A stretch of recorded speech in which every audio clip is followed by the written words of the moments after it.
Hello students, my self doctor तरु मित्तल। आज मेरी वीडियो और मेरे इस लेक्चर के अंदर हमारा टॉपिक है चेन रूल। बहुत बेसिक रूल है। वैसे तो ये आप लोग 5th और 6th क्लास से पढ़ना शुरू कर देते हैं, बट हम लोगों को इस समय ये रिमेंबर ही नहीं होता क्योंकि वो क्लासेस हम बहुत पीछे छोड़ आए हैं। इसलिए अब हम उन्हीं कुछ रूल्स को कुछ नए व्यूज़ के साथ रिकॉल करेंगे। क्लियर?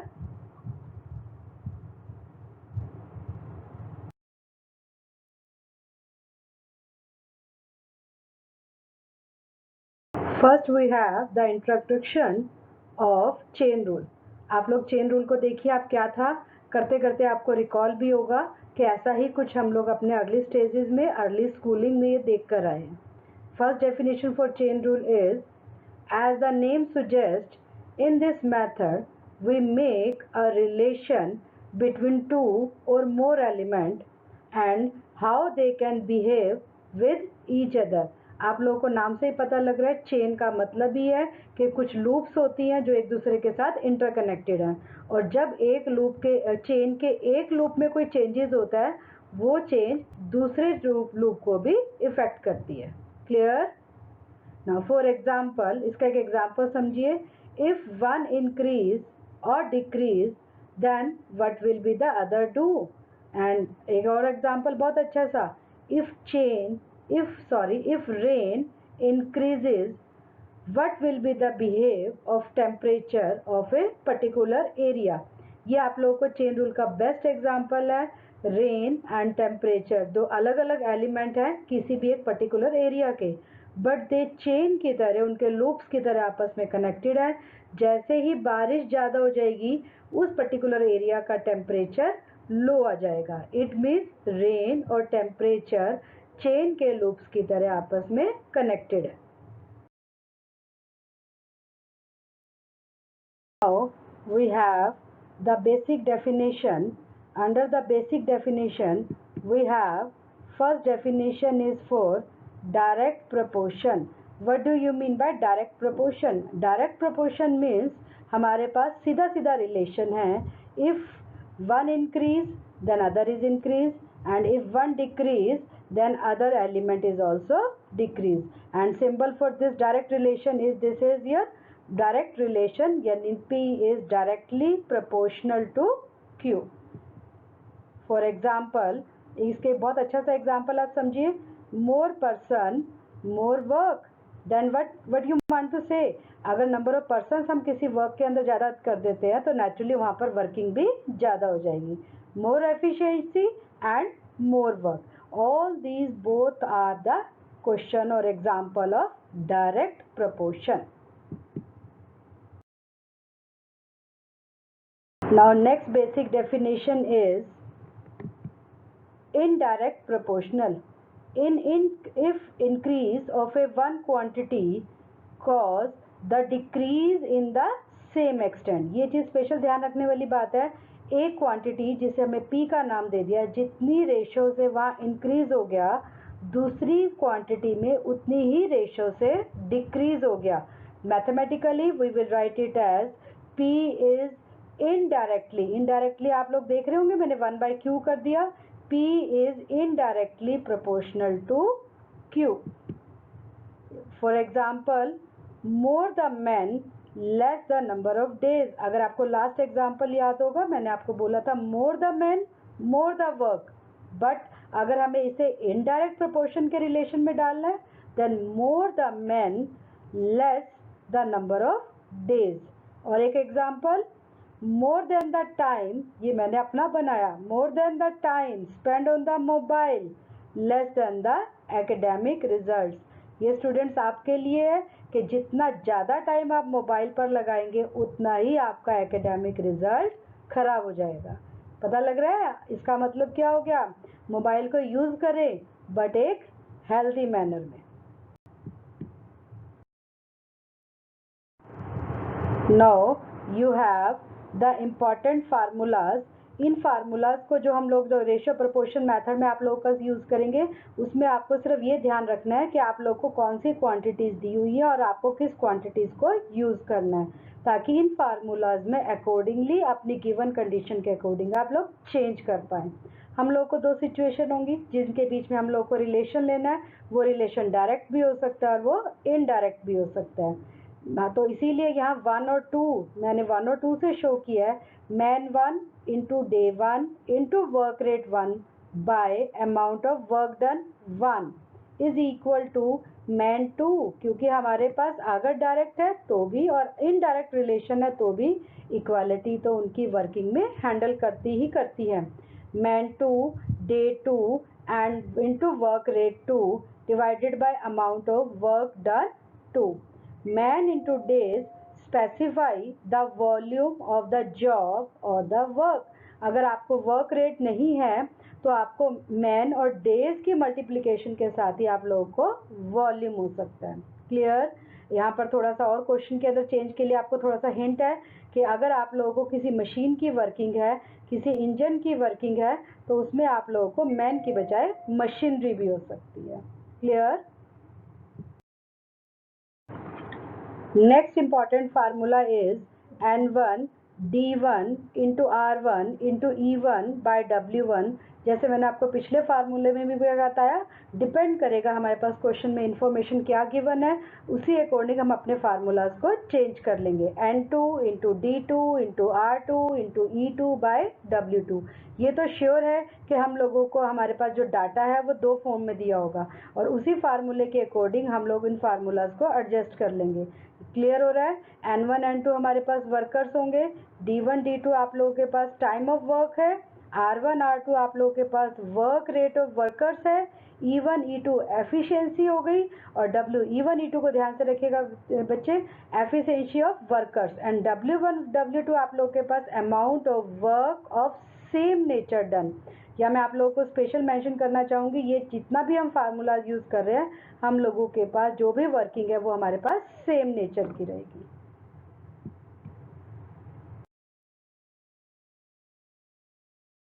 सम फार्मूला बेस्ड क्वेश्चन देखिए आप लोग उसे कैसे यूज करेंगे, आप इसको बहुत ध्यान से देखिएगा। We have the first example here. Example is if 120 man can do a job in 100 days. आप लोगों के पास मैन है 120 और वो 100 डेज में कोई एक जॉब कंप्लीट करते हैं। In how many days will 150 man do it. शुरू करने से पहले सबसे पहले आप लोग को ये देखना है जो हमारे पास रिलेशन होगा वो डायरेक्ट आया कि इनडायरेक्ट प्रोपोर्शन में है। कुछ कैलकुलेट हुआ, कुछ सोच पाए? Yes, it is a indirect proportional. Why indirect proportion? अगर 120 मैन 100 डेज में वर्किंग कर लेते हैं और हमें उनकी काउंट को 150 कर दिया तो ऑब्वियस है हमारा वर्क होगा लेस हो जाएगा, नंबर ऑफ डेज लेस हो जाएंगे। किस तरीके से सॉल्व हो रहा है?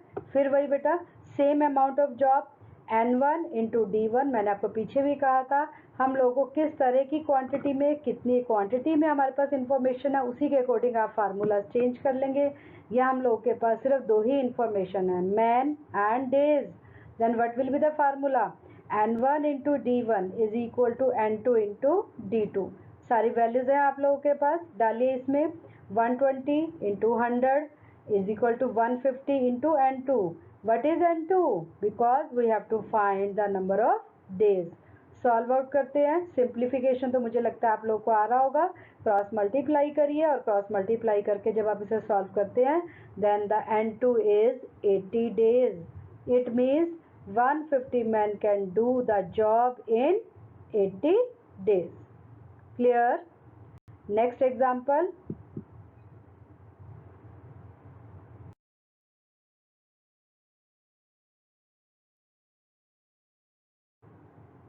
If 4 men reap 40 acres in 30 days.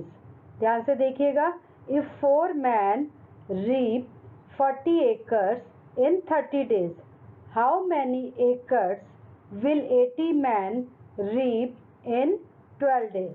अब ध्यान से देखिए हम लोग क्या कर रहे हैं। हम लोगों के पास सबसे पहले तो ये देखिए हमारे पास दो की बजाय अब हमारे पास तीन इंफॉर्मेशन है।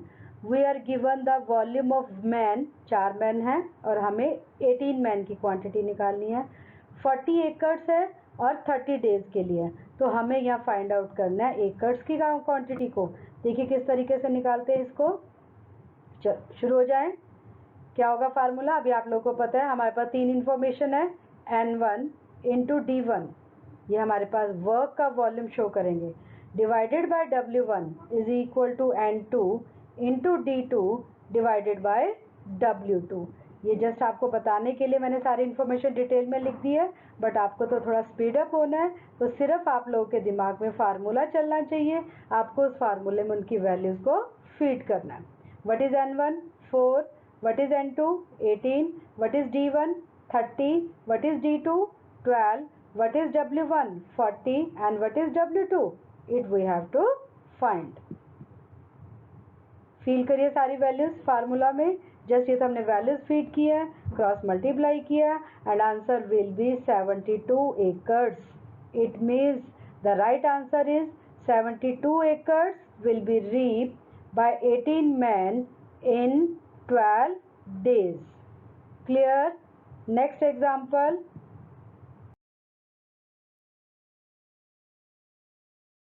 In next example, we have 10 men begin to work together on a job, but after some days, 4 of them leave. हम यहाँ इसे हाईलाइट कर लेते हैं थोड़ा सा कि हम लोगों के पास 10 मैन ने जॉब स्टार्ट किया, but 4 of them leave. As a result, the job which could have been completed in 40 days is completed now in 50 days. 4 आदमी चले गए हम लोगों के पास, तो हमारे पास नंबर ऑफ डेज बढ़ गए, and it will B 50 days. Now, how many days after the commencement of the work did the 4 men leave? बहुत ध्यान से देखिएगा. How many days? You have to find the days after the commencement of the work that the 4 men leave. देखिए इसे हम कैसे करते हैं. चलो, टोटल जॉब असाइंड. सबसे पहले टोटल जॉब असाइंड देखते हैं हम लोगों के पास. हमारे पास टोटल मैन वर्क 10, और कितने दिन के लिए उन्होंने काम करना था हमारे पास, फॉर 40 डेज के लिए. गिवन है आप लोगों को 40 days, then it will be the 40 man days. इसका मतलब जो हमारे पास वर्किंग थी टोटल, वो 40 मैन डेज की थी. हमारे पास वर्किंग की यूनिट मैन फॉर्म में आ गई. क्लियर? हमें नहीं पता उन 4 मैन ने कब हमारे पास लीव किया. Let us suppose there are Y days after the commencement of the work that the 4 man leave. चलिए अब अपना फार्मूला देखिए क्या होगा. हमारे पास वर्किंग तो उतनी ही हुई है जितनी 10 इंटू 40 डेज में होना था, वो अब हुई कितने के इक्वल है, 4 इंटू वाई, क्योंकि 4 मैन ने तो वाई डेज काम किया. बाकी बैलेंस कितने मैन रह गए, 6, और उन्होंने 50 डेज के लिए काम किया, तो इनको हम लोग डायरेक्ट प्रोपोर्शन की फॉर्म में आ गए. क्लियर ये बात बेटा. 10 इंटू 40 प्लस 6 इंटू 50, देन ही y इज इक्वल टू 25. ये आप सॉल्व कर सकते हैं. क्रॉस मल्टीप्लाई करिए, सॉल्व करिए एडिशन सब्ट्रैक्शन रूल से. हम लोग ध्यान रखिएगा बॉडमास रूल को, और सॉल्व करते हैं तो आप लोगों के पास 25. It means 4 man left after the commencement of the 25 days. Clear? Next example. In next example, A can do a piece of work in 2.5 days. 2.5 days में यानी 2.5 दिन में वो अपना एक काम खत्म कर लेता है. B can do a work 3 whole 1/3 if wages ₹50 per week, और B का wages रुपीज आर 42.50, यानी A को हम लोग 50 रुपया देते हैं और B को 42 रुपीज़ 50 पैसा देते हैं पर वीक के लिए. What A would be charged for doing a piece of work for B receive for ₹340. हमारे पास ये मान के चल रहे हैं कि B को किसी एक वर्किंग के लिए 340 रुपीज़ मिल गए, तो A को उसी एक वर्किंग के लिए कितने रुपए मिलेंगे, क्योंकि B के रेट्स ज़्यादा हैं. B पर वीक 50 रुपीज़ चार्ज कर रहा है. देखिए इसे कैसे सॉल्व करते हैं, बहुत ध्यान से देखिएगा. चलिए, total wage is equal to total amount of work.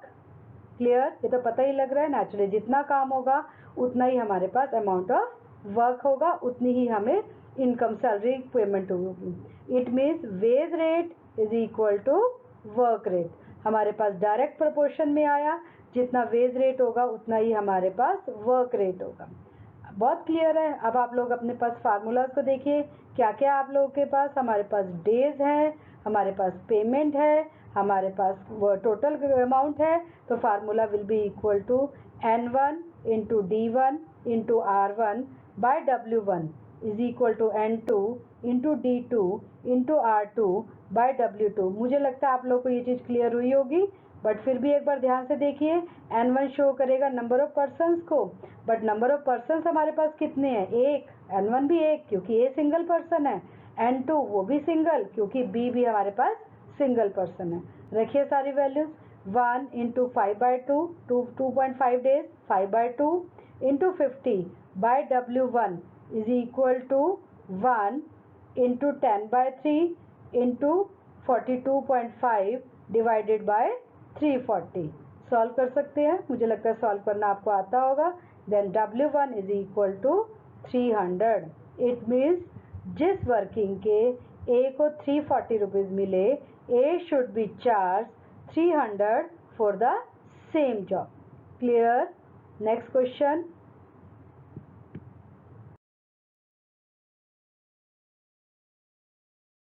Next question बहुत ध्यान से देखिएगा, ये स्पेशल इंजन के हिसाब से लिया गया मेरे क्वेश्चन, और इस इंजन वाले क्वेश्चन को आपने देखना है कि वर्किंग को, मैन को ये लोग कैसे रिप्लेस कर देते हैं। 6 diesel engine consume 900 litres. 6 diesel engine consume 900 litre when each one is running for 5 hours a day. How much diesel will be required by 9 engine?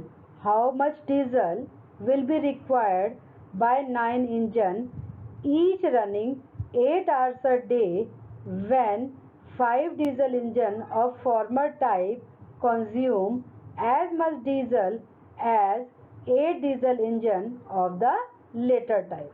बहुत ध्यान से देखिएगा, हमारे पास गिवन इन्फॉर्मेशन और रिक्वायर्ड इन्फॉर्मेशन के बीच में यहाँ एक पर्टिकुलर कंडीशन भी दी गई है। उस कंडीशन को हम एक बार दोबारा देखते हैं, और हमेशा की तरह मेरा कहना जो है कि स्टेटमेंट को समझेंगे तो क्वेश्चन तो सेकंड्स का ही काम है। हमारे पास 6 डीजल इंजन है, 900 डीजल वो कंज्यूम करते हैं, 5 आवर्स अ डे वो चलते हैं। ख़त्म, ये हमारी गिवन कंडीशन थी। अब नेक्स्ट केस में हमारे पास 9 इंजन लिए हैं, वो 8 आवर्स अ डे चलते हैं, बट उस 9 इंजन्स में से 5 इंजन्स उतना ही कंज्यूम करते हैं डीजल जितना कि हमारे पास 8 डीजल्स इंजन का लेटर टाइप के कर रहे हैं। क्लियर? देखिए इससे आगे कैसे करते हैं। चलिए, हमारे पास डायरेक्ट प्रोपोर्शन की फॉर्म में N1 into D1 into R1 by W1 by 3 quantities का, क्योंकि आप लोग देख रहे हो आप लोग को इंजन है, आर्स है एंड लीटर क्वांटिटी उनकी कैपेसिटी की है।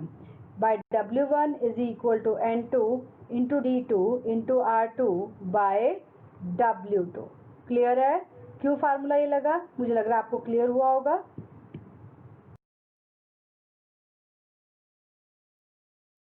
चलिए, अब हम लोगों को जो गिवन कंडीशन थी वो बहुत ध्यान से यहाँ अप्लाई करनी है। We are given that 5 diesel engine of first type, जो गिवन कंडीशन थी आप लोगों में, उसमें हमारे पास जो 5 तरह के डीजल इंजन थे, it is equal to 8 diesel engine of second type. 8 diesel engine हमारे पास सेकेंड टाइप के हैं, तो हम लोग इनका रेशो निकालते हैं। तो R1 कितना हो गया आप लोगों के पास 1/5, तो R2 कितना हो गया आप लोगों के पास 1/8। W1 कितना है हमारे पास 900 लीटर गिवन है, और W2 तो हमें कैलकुलेट ही करना है। सारी वैल्यूज फीड कर देते हैं। फर्स्ट केस में 6 और सेकंड केस में 9, फर्स्ट केस में 5, सेकंड केस में 8, क्योंकि वो 5 आवर्स वर्किंग कर रहे हैं, और सेकंड केस में 8 आवर्स वर्किंग कर रहे हैं।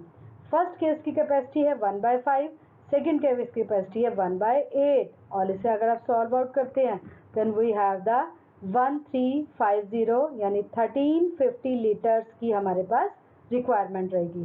This imply the diesel required is 1350 litres. Clear? काफ़ी कुछ मैंने यहाँ आपको क्लियर करने की कोशिश की है, कुछ और एग्जांपल्स भी और डिस्कस करने वाले हैं, बट यहाँ आप लोगों को थोड़ी सी प्रैक्टिस चाहिए। बहुत ध्यान से देखिए, और जो कुछ क्वेश्चन अगर आपको नहीं सॉल्व होते आप मुझे सेंड करिए, मैं आपको उसके सॉल्यूशन देती हूँ।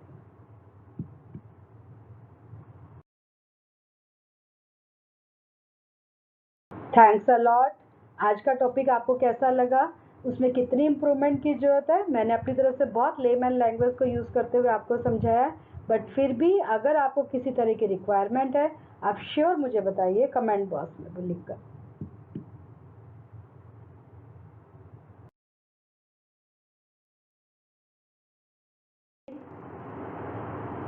Again, don't forget to like the video